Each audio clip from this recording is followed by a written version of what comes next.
Assalamualaikum warahmatullahi wabarakatuh. Alhamdulillah wassalatu wassalamu ala Rasulillah wa alihi wa sahbihi wa man walah, amma ba'd. Alhamdulillah bertemu lagi kita dalam sesi jawapan ke atas kritikan-kritikan yang telah diajukan oleh saudara kita Pak Cik Hafiz hadahullah subhanahu wa ta'ala. Hari ini saya ingin menjawab daripada kritikan dia tentang sengketa yang telah dikeluarkan video rakaman oleh Ustaz Wadi dan juga ahli tim dan kumpulannya. Baik, jadi dia kata dalam videonya dibolehkan dan bahkan sunnah berdoa di kubur. Tapi kena bezakan berdoa kepada Allah Ta'ala untuk ahli kubur. Ini yang disunahkan. Yang ini apabila saya pergi ke kubur dan saya berdoa kepada ahli kubur, apa yang merupakan hak Allah Subhanahu Wa Taala untuk manfaat saya. Ini yang kita kata salahnya dan inilah yang dikatakan sebagai syirik.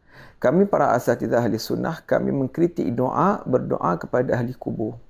Berdoa kepada Allah bukan kepada ahli kubur. Berdoa kepada ahli kubur adalah syirik.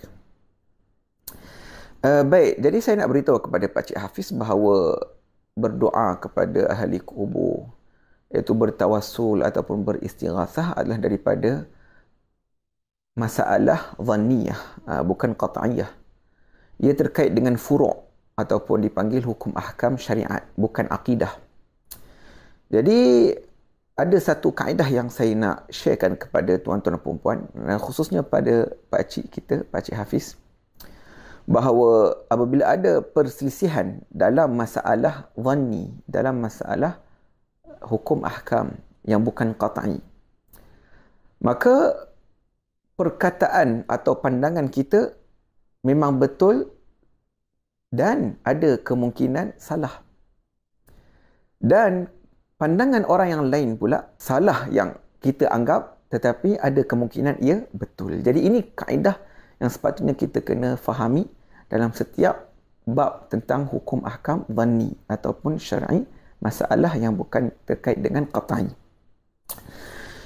Baik, jadi Allah Subhanahu wa taala telah firman, a'udzubillahi minasyaitonir rajim, innallaha huwar razzaqu dzul quwwatil matin. Iaitu Allah Subhanahu wa taala yang Maha memberi rezeki, Maha kuat dan kukuh dalam pemberiannya, kekuasaannya. Baik, jadi yang memberi rezeki ialah Allah dalam ayat ni. Baik, dalam ayat yang lain Allah Subhanahu wa taala firman, huwallazi ja'ala lakumul arda dhalula famshu fi manakibiha wa kulu min rizqih. Allah telah jadikan bumi ini mudah untuk kita manusia agar dapat mencari rezeki Allah dan dapat makan dan manfaat daripada rezeki yang telah Allah sediakan.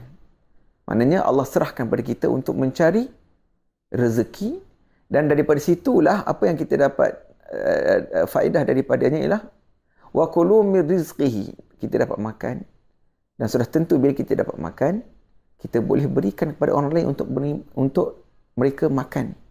Bermaknanya Allah memberi rezeki dan Allah berikan pilihan untuk kita pun boleh memberi makanan kepada orang yang lain. Jadi ini yang dimaksudkan oleh Allah dalam ayat ini. Baik, contohlah ayat yang selalu kita baca dalam surah Al-Fatihah, iyyaka na'budu wa iyyaka nasta'in. Kepada engkau saja kami beribadat dan kami meminta. Baik ya, dan ini adalah daripada ayat yang selalu digunakan oleh orang yang jaga di kubur Baqi', contohnya di Madinah Munawwarah, apabila orang datang untuk bertawassul, untuk baca Al-Quran. Jadi mereka akan gunakan ayat ini. Sedangkan kalau kita fahami dalam ayat dalam surah Al-Maidah, firman Allah Subhanahu wa taala, wa ta'awanu 'alal birri wat taqwa wa la ta'awanu 'alal itsmi wal 'udwan. Bantulah sama sendiri dalam kebaikan dan bertakwa. Maknanya Allah Subhanahu wa taala arahkan antara kita dan antara makhluk manusia ni membantu. Maknanya tadi kita minta Allah, engkau saja ya Allah, aku meminta bantuan. Tetapi di sini Allah kata apa? Bantu sama sendiri. Bermaknanya tidak ada masalah apabila kita minta bantuan.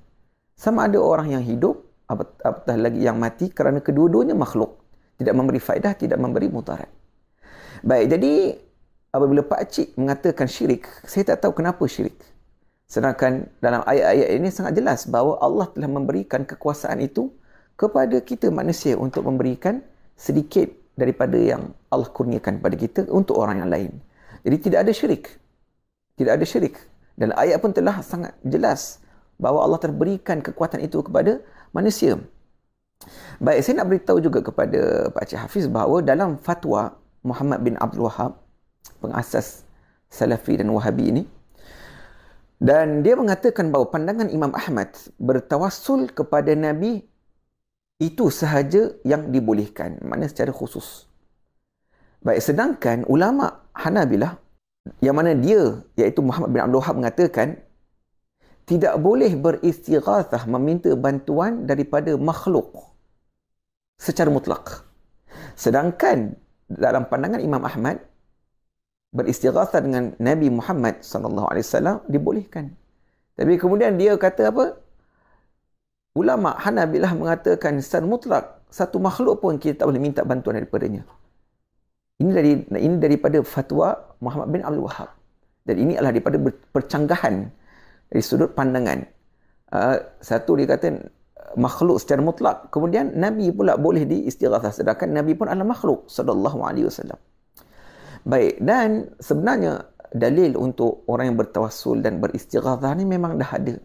Imam Ibn Kathir rahimahullah ta'ala pun telah sebut dalam tafsirnya tentang ayat ketika Allah Subhanahu wa ta'ala telah firman, walau annahum idzalamu anfusahum ja'uka fastaghfirullah wastaghfara lahumur rasul lawajadullaha tawwabar rahima. Dalam ayat ini Imam Ibn Kathir sendiri telah memberitahu dalam kitabnya tentang kisah seorang Arab Badui yang datang menziarahi Nabi SAW. Baik ya? Dan meminta syafaat daripada Rasulullah ketika Nabi dah wafat. Dan Imam Ibn Kathir tidak mengatakan riwayat ini maudhu', dhaif ataupun rekaan dan sebagainya. Dan ini adalah daripada tanda seorang muhaddis yang bersetuju dengan satu hadis apabila mereka tidak mengkritik hadis tersebut. Juga beliau tersebutkan dalam kitab Bidayah wan Nihayah tentang kisah orang lelaki datang ke kubur Nabi SAW dan bertawassul. Malah Imam Ibn Kathir kata ini hadis itu isnadnya adalah sahih. Malah dalam kitab yang sama beliau mengatakan syiar ataupun tanda orang Islam di dalam peperangan Yamamah ialah ya Muhammadah, iaitu mereka bertawassul, mereka beristighathah, memanggil wahai Muhammad, sedangkan Nabi dah meninggal sallallahu alaihi wasallam. Baik, dan juga Sayyid Muhammad Ali Maliki tersebut dalam kitabnya Mafahim Yajib an Tusahhah. Beliau mengatakan bahawa orang yang bertawassul sebenarnya ada 4 syarat. Kalau tidak, itu adalah keluar daripada kategori orang bertawassul. Pertama sekali ialah tawassul ni adalah daripada satu cara untuk kita berdoa, untuk kita dapatkan tawajuh kepada Allah Subhanahu wa taala. Jadi orang yang ditawassulkan itu atau diistighathah atau diminta hanya perantaraan. Itu pertamalah. Yang kedua adalah kenapa ada perantaraan ini ialah kerana orang itu istimewa. Dia punya mahabbahnya, dan juga kita tahu bahawa ahli Allah, kekasih Allah Subhanahu wa taala tidak sama dengan orang yang biasa. Baik ya? Jadi bukan sebab kita anggap dia ni Tuhan, tidak. Baik, ini yang kedua. Yang ketiga ialah kita menganggap orang yang kita jadikan perantaraan ini tidak memberi manfaat, tidak memberi mudarat sedikit pun, apatah lagi banyak. Jadi itu semata-mata satu cinta. Tetapi kalau ada orang yang menganggap dia memberi manfaat, dia memberi mudarat secara hakikat, maka ia adalah syirik. Baik ya. Yang keempat adalah tawassul dan istighathah ni bukan perkara yang wajib. Bukan perkara yang wajib. Sehingga kan kalau orang tidak bertawassul maka doanya tidak diterima, tidak. Asalnya adalah kita terus meminta Allah Subhanahu wa taala. Itu yang telah Allah firmankan dalam surah Al-Baqarah, wa idza sa'alaka 'ibadi 'anni fa inni qarib. Allah dekat rahmatnya kepada orang-orang yang meminta dan berdoa kepada Allah Subhanahu wa taala. Itulah asalnya. Baik ya, ini adalah 4 syarat lah. Kemudian Imam Ahmad, Syekh Ahmad Zaini Dahlan, beliau dalam kitabnya Durarus Saniyah, beliau telah sebut tentang peristiwa antara anak murid dan guru, iaitu Syekh Muhammad bin Sulaiman Al-Kurdi, guru kepada Muhammad bin Abdul Wahab. Dan dia mengatakan, salamun ala man ittaba'al huda, salam kepada orang yang mengikut hidayah. Fa inni ansahuka lillah, aku mau memberikan nasihat kepada engkau kerana Allah Subhanahu wa taala, an takuffa lisanaka al muslimin, supaya engkau jaga lidah engkau daripada umat Islam, iaitu jangan kamu memburukkan mereka. Fa in sami'ta an syakhsin annahu ya'taqidu ta'thir al-mustaghatha bihi dun Allah, bila engkau dengar seorang itu mempercayai bahawa orang yang diminta bantuan, sama ada hidup ataupun yang mati, selain daripada Allah, ada kesannya dari sudut manfaat ataupun mudarat, fa'arifhu as-sawab, katakan kepadanya akan kebenaran, beritahu dia apa yang betul. Wadhkur lahul adillah, dan beritahu dia dalil-dalil dan bukti. Hina idzin bi khususihi, tentang masalah yang khusus inilah. Wala sabila laka ila takfiri sawadil azam minal muslimin, dan engkau tidak boleh mengkufurkan semua orang kerana satu perbuatan daripada orang yang meminta bantuan daripada makhluk. Ini yang dikatakan oleh guru Muhammad bin Abdul Wahab, iaitu Muhammad bin Sulaiman Al-Kurdi rahimahullah ta'ala.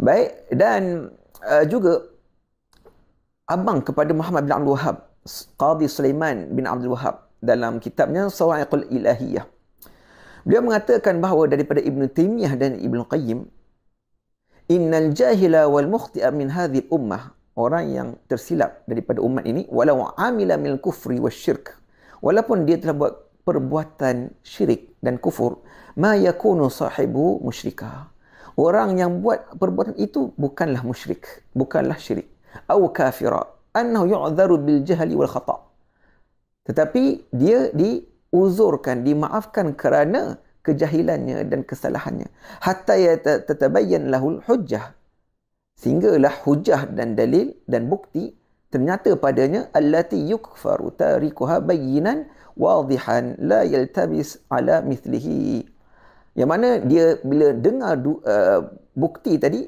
maka dia tetap meneruskan perbuatan tersebut, maka di situ tidak ada lagi keraguan bahawa dia dihukumkan kufur. Au yunkaru ma huwa ma'lum bid-darurah min dinil Islam, ataupun orang yang mengingkari perkara yang dimaklumkan daripada agama Islam itu secara darurat. Contohnya, kita semua tahu orang Islam salat, dia tak terima salat itu, maka ketika itu kita boleh menghukumkan dia kafir. Ma ajma'u alaihi ijma'an jaliyah, kerana itu adalah ijma' yang sangat nyata, qat'iyah, dan ia perkara yang qat'i. Ya'rifu kullu wahid minal muslimin min ghairi nazar, tak perlu untuk kita fikir, oh dia ni kafir apa tu pun tidak. Itu yang disebutkan oleh abang Muhammad bin Abdul Wahab. Bermakna dia menasihatkan adiknya supaya jangan kita kufurkan orang sewenang-wenang. Kemudian begitu juga dia mengatakan, wa minal bid'al munkarah, daripada bid'ah munkar haram, takfiru ta'ifatin wa ghairiha min ta'ifil muslimin, yang mana kita mengkufurkan jemaah orang Islam, wastihlalu dima'ihim, menghalalkan darah mereka, wa amwalim, dan harta mereka, wa hadha azim, dan ini adalah perkara yang sangat-sangat besar di seluruh agama, bahayanya, kerana dua punca, liwajhain, anna tilka at-ta'ifat al-ukhra qad la yakunu fiha min al-bid'ati a'zam mimman fi at-ta'ifati al-mukaffirati laha. Kemungkinan orang yang dibid'ahkan, yang dikufurkan, dia tidak ada bid'ah mungkar yang lebih teruk daripada orang yang mengkufurkan bid'ah tersebut, yang mengkufurkan kumpulan yang buat bid'ah tersebut. Bal qad takunu bid'atu at-ta'ifatil mukaffirati laha a'zam mimma fi at-ta'ifatil mukaffarah. Orang dikufurkan bid'ahnya lebih kurang, lebih rendah berbanding dengan bid'ah orang yang mengkufurkan orang yang buat bid'ah. Wa qad takunu nahwa wa qad takunu dunaha, wa hadha halu 'amati ahli bid'ah wal ahwa. Dan inilah keadaan secara umumnya orang-orang yang ikut hawa nafsu, yang mana mereka ni mempunyai bid'ah yang lebih teruk daripada orang yang lain yang mereka buat bid'ah. Yukaffiru ba'dahum ba'da wa haula min alladhina qala Allahu fihim, yang mana mereka mengkufurkan sama sendiri Dan itulah yang Allah sebutkan tentang mereka dalam Al-Quran. Innal ladzina farraqu dinahum wa kanu syi'a. Mereka yang telah memisahkan agama mereka, kefahaman mereka, sehingga mereka telah bertebaran, pecah belah. Dan inilah daripada tanda orang-orang yang bid'ah. Yang kedua, Syekh Sulaiman bin Abdul Wahab mengatakan annahu law furida inna ahada ta'ifatain mukhtasatun bil bid'ah. Contohlah kalau kamu kufurkan dia sebab memang dia ada bid'ah itu. Wal ukhra muwafaqatun lis sunnah, dan kamu ni menganggap kamu ni mengamalkan sunnah. Lam yakun li hadhihi at-ta'ifati sunniyah an tukaffira kull man qala qawlan akhta'a fihi. Maka kalau kamu anggap kamu ni ahli sunnah, kamu tak boleh mengkafirkan orang yang lain yang mengatakan perkataan yang salah. Fa inna Allah Ta'ala yaqul, kerana firman Allah, Rabbana la tu'akhidna in nasina aw akhtana. Ya Allah, ampunkanlah dosa kami jika kami terlupa dan tersilap. Baik ya. Dan ini adalah daripada nasihat Syekh Qadhi Sulaiman bin Abdul Wahab kepada Muhammad bin Abdul Wahab. Dan inilah daripada satu kenyataan yang sangat nyata bahawa apa yang dikatakan oleh Pak Cik, kafir dan syirik sebagainya, itu adalah salah semata-mata. Wa akhiru da'wana alhamdulillahirabbil alamin.